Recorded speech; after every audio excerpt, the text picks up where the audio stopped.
दोस्तों, कल तक जो ईरान भारत के व्यापारिक जहाजों को हॉर्मुज की लहरों से इक्का दुक्का करके रास्ता दे रहा था, आज उसने वो आखिरी दरवाजा भी पूरी तरह से बंद कर दिया है। समंदर के बीचों बीच भारत की ऊर्जा सुरक्षा और अरबों डॉलर का व्यापार अब एक ऐसे चक्रव्यूह में फंस चुका है जिसने दिल्ली से लेकर वॉशिंगटन तक हड़कंप मचा दिया है। ईरान की इस अचानक बदली हुई फितरत का सबसे बड़ा और चौंकाने वाला कारण इटली के बंदरगाहों पर छिपा है। जैसे ही यह खबर तेहरान पहुंची कि इटली के कगलियारी और जियोगाटाओ बंदरगाहों पर भारत के उन 3 जहाजों को रोक लिया गया है जो इजरायल जा रहे थे, वैसे ही ईरान का पारा 7वें आसमान पर पहुंच गया। ईरान को इस वक्त सबसे बड़ा शक यह है कि भारत इस वैश्विक संकट के बीच चुपके से इजरायल की मदद कर रहा है। इसी गुस्से का नतीजा है कि आज हॉर्मुज के मुहाने पर भारत के 20 विशालकाय व्यापारिक जहाज पूरी तरह से घिर चुके हैं। ये वो जहाज हैं जिनके बिना भारत की सप्लाई चेन थम सकती है। लेकिन शायद दुनिया ये भूल गई कि ये 2026 का नया भारत है जो अब और ज्यादा इंतजार करने के मूड में नहीं है। हॉर्मुज में भारत ने 2 टूक शब्दों में साफ कर दिया है कि अब बहुत हो गया, अब और नहीं। जैसे ही 20 जहाजों के फंसने की खबर दिल्ली पहुंची, साउथ ब्लॉक से एक ऐसा आदेश निकला जिसने पूरे पश्चिम एशिया की रणनीतिक बिसात को हिलाकर रख दिया है। भारत ने अपने सबसे घातक युद्धपोत INS विक्रांत के साथ साथ 7 अन्य शक्तिशाली डिस्ट्रॉयर्स और फ्रिगेट्स को सीधे मिशन मोड में उतार दिया है। भारतीय नौसेना के इन शिकारियों को साफ और सख्त निर्देश दे दिए गए हैं, जैसे भी हो फंसे हुए अपने 20 जहाजों को सुरक्षित बाहर निकालो। आज की ये रिपोर्ट सिर्फ एक खबर नहीं है, बल्कि उस सैन्य पराक्रम की कहानी है जो समंदर की लहरों पर लिखी जा रही है। विक्रांत की गर्जना और हॉर्मुज में मचे इस हड़कंप के पीछे का असली सच क्या है? क्या भारत और ईरान के बीच की यह दोस्ती अब एक बड़े रणनीतिक टकराव की ओर बढ़ रही है?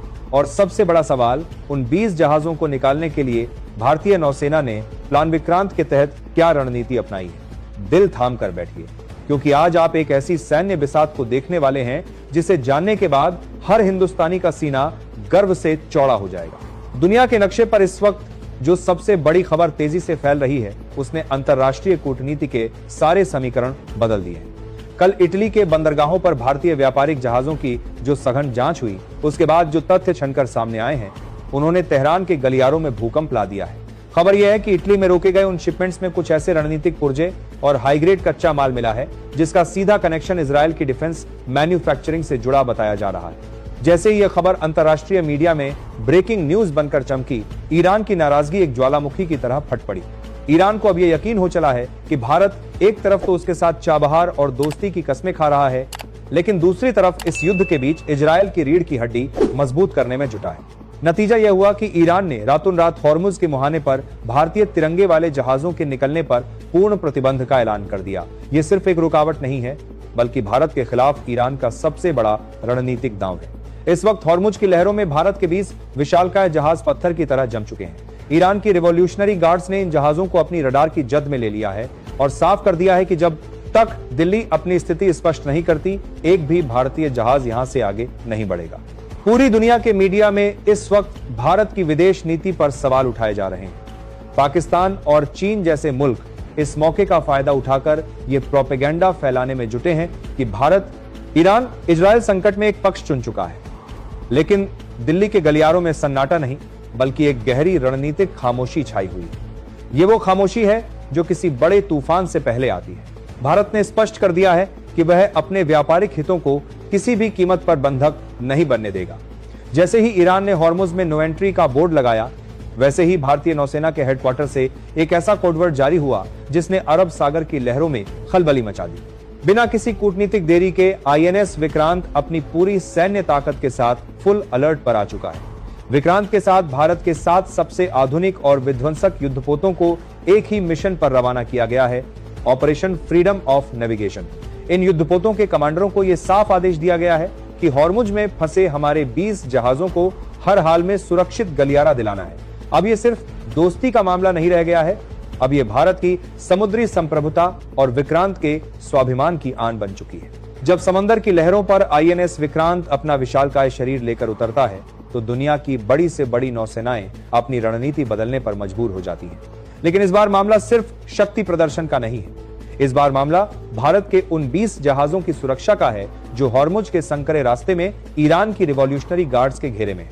विक्रांत के साथ जो 7 युद्धपोत भेजे गए हैं, वे साधारण जहाज नहीं है। इनमें INS विशाखापट्टनम जैसा स्टेल्थ गाइडेड मिसाइल डिस्ट्रॉयर शामिल है जो दुश्मन के रडार को चकमा देने में माहिर है। साथ ही आईएनएस तलवार और आईएनएस त्रिकंड जैसे घातक फ्रिगेट्स को एक ढाल की तरह तैनात किया गया है। इन जहाजों के कमांडरों को दिल्ली से साफ संदेश मिला है, अगर हमारे व्यापारिक जहाजों की तरफ एक भी गलत हरकत हुई तो भारतीय नौसेना अपनी सॉवरेन बाउंड्री की रक्षा के लिए पूरी तरह स्वतंत्र है। दोस्तों, आगे बढ़ने से पहले आपसे एक जरूरी बात कहनी है। आज जो आप देख रहे हैं वो सिर्फ एक खबर नहीं है, ये उस नए भारत की हुंकार है जो समंदर की लहरों को चीर कर दुनिया को बता रहा है कि हम अब दबने वाले नहीं हैं। जब हमारे देश का आईएनएस विक्रांत अपनी पूरी ताकत के साथ हॉर्मुज की ओर बढ़ता है तो वो सिर्फ एक जहाज नहीं बल्कि 140 करोड़ हिंदुस्तानियों का गर्व और संकल्प लेकर चलता है। अगर आपको भी अपने देश की इस फौलादी ताकत और भारतीय नौसेना के इन जांबाज कमांडरों पर गर्व है तो इस वीडियो को अभी एक लाइक ठोकिए। ये लाइक हमारे जवानों के हौसले के लिए है और कमेंट बॉक्स में अपनी पूरी ताकत के साथ जय हिंद लिखना मत भूलना।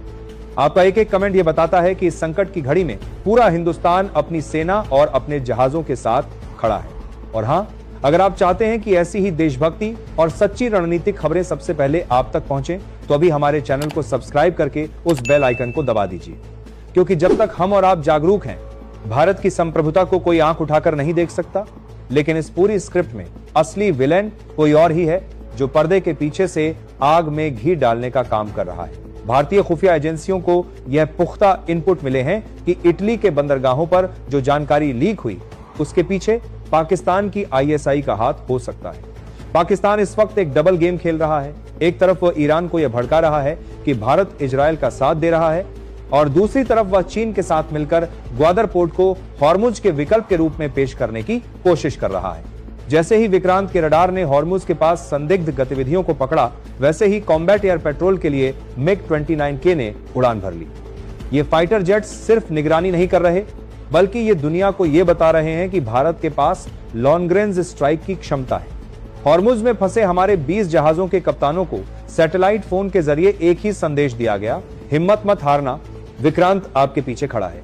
ईरान के लिए भी यह एक बड़ी दुविधा है। भारत ईरान का सबसे बड़ा तेल खरीदार रहा है और चाबहार में भारत का निवेश ईरान की डूबती अर्थव्यवस्था के लिए ऑक्सीजन जैसा है। लेकिन इटली वाली घटना ने ईरान के भीतर के कट्टरपंथी गुटों को भड़का दिया है। अब सवाल यह है कि क्या ईरान भारत जैसे असदाबहार दोस्त से सीधा लोहा लेने का जोखिम उठाएगा या फिर विक्रांत की ये साइलेंट गर्जना उसे कूटनीतिक मेज पर वापस लौटने के लिए मजबूर कर देगी।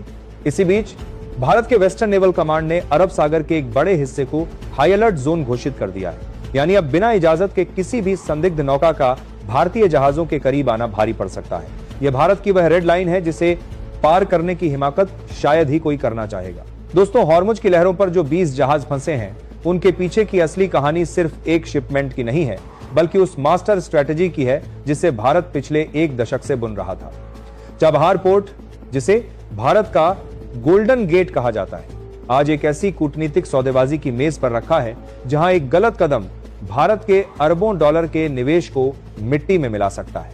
ईरान ने साफ संकेत दे दिए हैं कि अगर भारत ने इजरायल के प्रति अपनी गुप्त नीति नहीं बदली तो चाबहार का मैनेजमेंट भारत के हाथों से छीनकर किसी और तीसरे मुल्क को सौंपा जा सकता है। अब सवाल यह उठता है कि आखिर उन जहाजों में ऐसा क्या था जिसने ईरान को इतना भड़का दिया। रक्षा विशेषज्ञों का मानना है कि इटली में रोके गए उन 3 जहाजों में स्पेशल अलॉय स्टील और रडार एब्जॉर्बिंग मटेरियल के पुर्जे थे। ये वो सामान है जो इजरायल के आयरन डोम और उसके सबसे बड़े मिसाइल सिस्टम को अपग्रेड करने के काम आता है। ईरान का तर्क यह है कि जिस लोहे से इजरायल के मिसाइल बनेंगे वो लोहा अंततः ईरान के ही खिलाफ इस्तेमाल होगा और यहीं से शुरू हुआ वो कूटनीतिक ट्रैप जिसमें भारत को घेरने की कोशिश की गई है। लेकिन ईरान की इस ईंट का जवाब भारत ने पत्थर से नहीं बल्कि फौलाद से देने का फैसला किया है।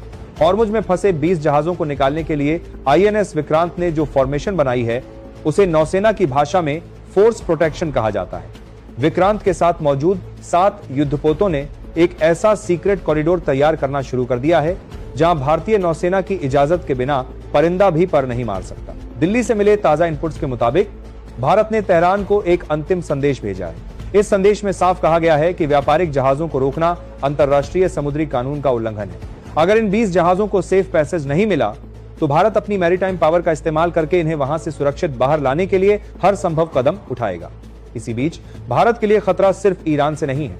खुफिया सूत्रों के अनुसार पाकिस्तान की नौसेना भी इस संकट का फायदा उठाने के लिए अरब सागर के नॉर्दर्न सेक्टर में अपनी गश्त बढ़ा चुकी है।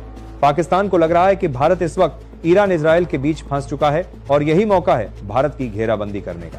लेकिन विक्रांत की मौजूदगी ने पाकिस्तान के इन मंसूबों पर पानी फेर दिया है।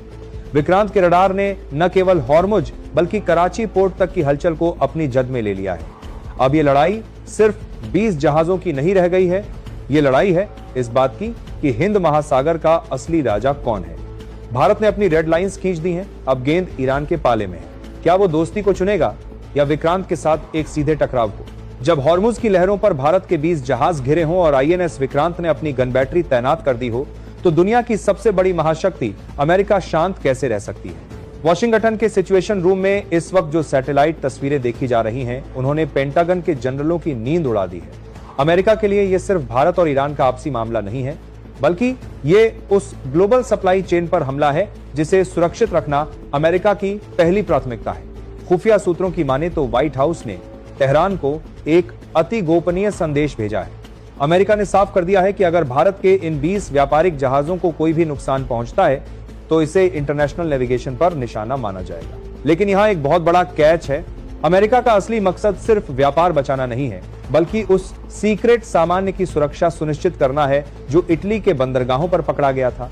रक्षा विशेषज्ञों का दावा है कि इटली में जो हाई ग्रेड मटेरियल मिला है वो असल में भारत, अमेरिका, इजराइल के बीच हुए एक त्रिकोणीय रक्षा समझौते का हिस्सा है।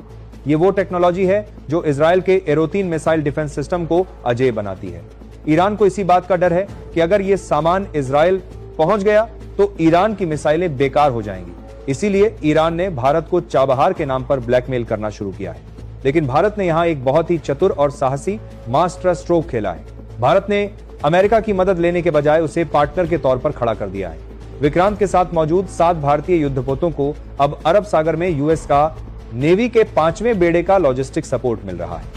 इसका सीधा मतलब यह है कि अगर ईरान ने भारत के 20 जहाजों पर कोई भी कड़ा कदम उठाया तो उसे सिर्फ भारत ही नहीं बल्कि दुनिया की सबसे बड़ी नौसेना का सामना करना पड़ सकता है। पाकिस्तान और चीन इस भारत अमेरिका की बढ़ती नजदीकी को देखकर बुरी तरह बौखलाए हुए हैं। उन्हें लग रहा था कि ईरान का चाबहार कार्ड भारत को घुटनों पर ले आएगा, लेकिन विक्रांत की गर्जना और पेंटागन के समर्थन ने पासा पलट दिया है। दिल्ली ने स्पष्ट कर दिया है, हमारा माल हमारा है, हमारा रास्ता हमारा है और हमारी संप्रभुता पर सवाल उठाने का हक किसी को नहीं है।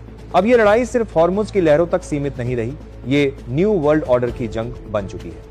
क्या ईरान, अमेरिका और भारत के इस संयुक्त फौलादी घेरे को तोड़ने की हिम्मत जुटा पाएगा, या फिर हॉर्मुज का यह रास्ता अब हमेशा के लिए भारतीय तिरंगे के नीचे सुरक्षित हो जाएगा?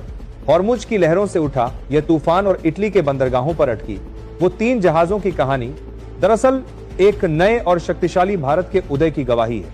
आज दुनिया देख रही है कि कैसे एक उभरता हुआ भारत अपने हितों की रक्षा के लिए महाशक्तियों के बीच अपनी जगह बना रहा है। सवाल अब यह नहीं है कि ईरान कितना नाराज है या पाकिस्तान क्या साजिश रच रहा है। असली सवाल यह है कि क्या अब कोई भी ताकत भारत के आत्मसम्मान और उसकी समुद्री सुरक्षा को चुनौती देने की हिम्मत कर सकती है? भारत का फाइनल गेम प्लान अब पूरी दुनिया के सामने साफ है। एक तरफ हमारी कूटनीति के दिग्गज तेहरान और वॉशिंगटन के साथ बातचीत की मेज पर फौलादी इरादों के साथ बैठे हैं, तो दूसरी तरफ आईएनएस विक्रांत के जांबाज साइलेंट मोड में किसी भी चुनौती का करारा जवाब देने के लिए तैयार खड़े हैं। चाबहार को लेकर जो भ्रम फैलाया जा रहा है उसका जवाब भारत की सामरिक मजबूती में छिपा है। हमने स्पष्ट कर दिया है, हमारा व्यापार किसी के खिलाफ साजिश नहीं बल्कि हमारी जरूरत है, और अगर हमारे जहाजों को रोकने की कोशिश हुई तो याद रखिए, भारत अपनी रेड लाइंस पार करने से कभी पीछे नहीं हटेगा। दोस्तों, आज का यह वीडियो सिर्फ एक रिपोर्ट नहीं थी, बल्कि यह एहसास दिलाने की कोशिश थी कि एक राष्ट्र के रूप में हम कितने महत्वपूर्ण मोड़ पर खड़े हैं। यह वक्त एकजुट होने का है और अपनी सेना व सरकार पर अटूट विश्वास रखने का है।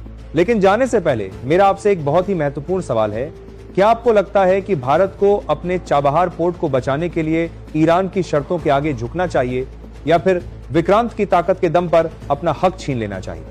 अपनी राय कमेंट बॉक्स में जय हिंद के साथ जरूर लिखें। आपका एक एक कमेंट हमारी कूटनीतिक ताकत को दर्शाता है। अगर आपको हमारी ये एक्सक्लूसिव रिसर्च पसंद आई हो तो इस वीडियो को एक लाइक दें और हर भारतीय तक इसे शेयर करें। और हाँ, ऐसी ही देश दुनिया की सबसे सटीक और धाकड़ खबरों के लिए हमारे चैनल को सब्सक्राइब करना और बेल आइकन दबाना बिल्कुल न भूलें। याद रखिए, जब तक विक्रांत खड़ा है, भारत अजय है। मिलते हैं अगले वीडियो में एक नए सच और एक नए खुलासे के साथ। तब तक के लिए जय हिंद, जय भारत।